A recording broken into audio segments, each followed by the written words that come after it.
Hey guys, my name is RJ, this is The Secret Stacks, and these are some of the randomly stupid thoughts I've had after rereading Harry Potter and the Sorcerer's Stone through my adultish perspective almost 17 years after I first read the books.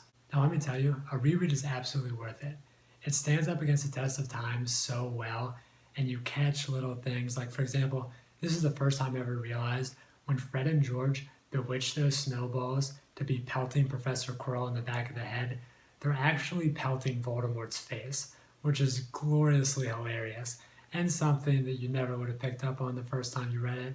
So I definitely suggest everyone who hasn't dive back into this series because it's just so much fun. Now let me just start off by saying, if a half-giant Hagrid showed up on my doorstep when I was 11 years old, it was like, hey, let me take you away to a magical wizard school, I would have immediately kicked him in the shin and ran and called the police. That's what happens when your guardians keep you locked away under the stairs. You don't develop that healthy mistrust of strangers that's like, maybe I shouldn't go on this motorcycle with this strangely hairy dude. So I spent an irrational amount of time in this reread trying to think whether I would have been friends with Ron, Harry, and Hermione if I went to Hogwarts. Harry, definitely not. And nothing against Harry, but just too much attention. I would have just assumed like, oh, you're a famous person, the last thing you want is some rando coming up and bothering you. So I'll just leave you alone, which is pretty much how I react to any celebrities, and definitely probably how I'd react to other booktubers if I ever met them. Like, oh my god, you're on the internet, you're famous, like, I watch your videos. And I like definitely would want to talk to you, but I would also be like, I'd feel weird about it because I'm a weird person, so that's probably exactly how I'd react with Harry. And Ron, well, if Ron randomly walked into my train cabin and was like, hey, let's be friends, which is pretty much exactly what happened with Harry and Ron. So he's just kind of one of those guys where the tricks of fate, if we ended up together, yeah, we'd be friends. Now, Hermione's a tough one.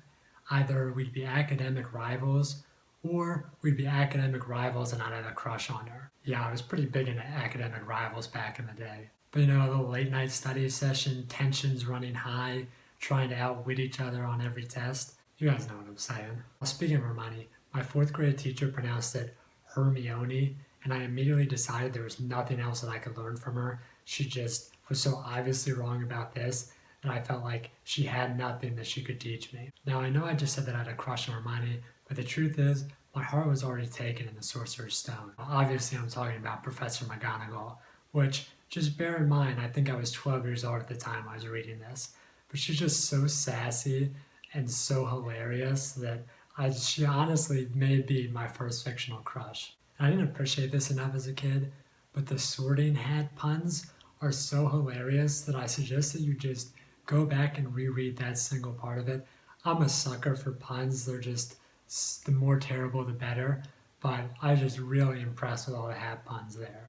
Really, the entire Harry Potter series is underrated for just how hilarious it is. And I forgot just how much Ron and Harry, like, were kind of assholes to Hermione. Yeah, she was kind of annoying, but all she wanted to do was follow the rules, and they just froze her out hard. And even with Neville, it was like, you know, they realized that they weren't the popular kids, so they thought that it was really important to establish themselves in that middle of the hierarchy that, yeah, we get made fun of by Draco, but we can make fun of Neville, we can make fun of Hermione, and we can still feel secure in our place in the world. Now, luckily, that changes when they realize that Hermione's the only badass that they know. And everything with the mirror is pretty glorious. Like, not only does it set up the foundation with Harry and his family, but what Ron sees in it is just hilarious. The fact that Dumbledore spies on Harry when he goes to the mirror is like, oh yeah, I can turn invisible without a cloak. And how do I use that power? Creeping on 11-year-olds in my castle. If you're ever wondering why nobody believes Harry in any of the future books when he's like, something's definitely wrong here, I'm pretty sure Voldemort's doing something. The fact is that in the first book sets up this foundation really well, and it's repeated through almost every book, is that it doesn't start out that, oh, Voldemort's doing something. It's, Snape is trying to kill me. In every single book, he's the boy who cried wolf with Snape, until eventually it undermines any of his other concerns because automatically any problem is just Snape, Snape, Snape. And really the only part of the book that I didn't like was the ending. especially how they guarded the Sorcerer's Stone. It's like Dumbledore said, let me see, how should I guard the most valuable object in the world? How about I base it on the curriculum of first year students at Hogwarts and their various leisure activities? Feels like those video games where they build this elaborate dungeon and but the bad guy just happened to leave a treasure chest in a closet that has the one weapon that will destroy him. The good thing is that the endings and the books as a whole get more complex, and Rowling gets better at writing and story crafting as the series goes on, which is something that's really cool to see as well. And I guess my final thoughts, if I assume everyone knows this, but maybe you don't, I've been saying the Sorcerer's Stone, but it actually started out being called the Philosopher's Stone. And you know that this discussion actually took place where they said, all right, JK, you built an awesome world, a glorious book. Only one problem. We want to bring this over to America, and Americans are idiots. They're not interested in philosophers. They're interested in magic. How can we make this more interesting? And it's like 5% offensive, but 95% true.